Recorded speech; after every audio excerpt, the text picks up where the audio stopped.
முத்து என்கிற காட்டான் அப்படின்னு சொல்லிட்டு ஒரு வெப் சீரிஸ் ரிவ்யூ இதை பார்க்க போகிறோம். வாங்க வீடியோக்குள்ள போகலாம். இது வந்து மொத்தம் 10 எபிசோட் ஜியோ ஹாட்ஸ்டாரில் ரிலீஸ் ஆயிருக்கு அப்படின்னு சொல்லி தெரிஞ்சுக்கோங்க. அப்படியே வெப் சீரிஸோட ஸ்டோரி லைட்டாக பார்த்தலாம். வெப் சீரிஸோட ஸ்டோரி ஸ்டார்டிங்லேயே வந்து விஜய் சேதுபதி அவங்களோட தலை மட்டும் இருக்கும். தலை கூட ஒரு லெட்டரும் கொஞ்சம் காசும் இருக்கும். அந்த லெட்டரில் என்ன எழுதியிருக்கும் அப்படின்னு பார்த்தீங்கன்னா, இந்த தலையை யார் புதைக்கிறாங்களோ அவங்களே அந்த காசையும் எடுத்துக்கலாம் அப்படின்னு சொல்லிட்டு அவரே எழுதி வச்ச மாதிரி தான் வந்து அது இருக்கும்.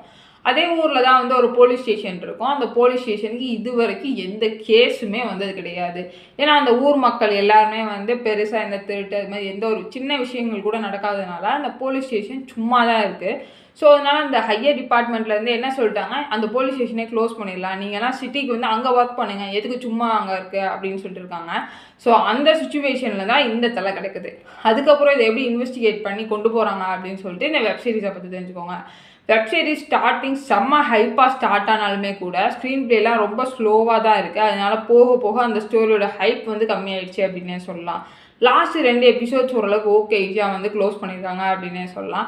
ஒரு ஆவரேஜான வெப் சீரிஸ் தான். ஸோ ஃப்ரீயாக நீங்கள் பார்த்து ஜெயிப்பீங்க. இதான் இந்த வெப் சீரிஸ் ரிவ்யூ. இதே இன்ட்ரெஸ்டிங் வெப் சீரிஸ் ரிவ்யூட மாட்டேங்க. தன்னோட வந்து தேங்க்யூ.